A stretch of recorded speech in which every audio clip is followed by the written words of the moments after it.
When it comes to family and friends, and just my ability to communicate, maintain relationships, all that honestly took a backseat.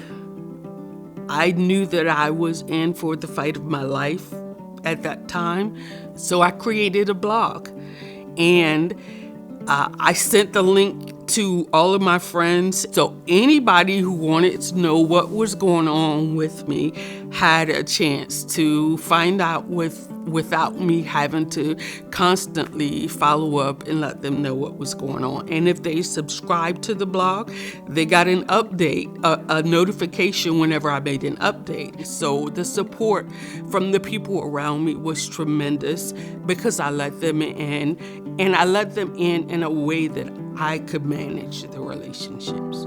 It's hard, and it's one of the reasons that we'd like to produce a video like this. It's hard to communicate things that other people can't know unless they've experienced it.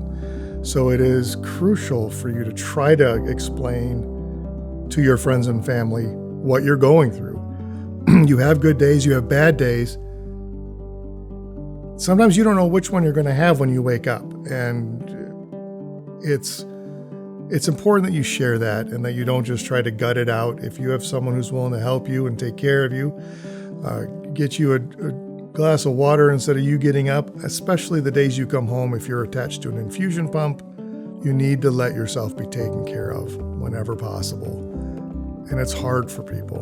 It really is.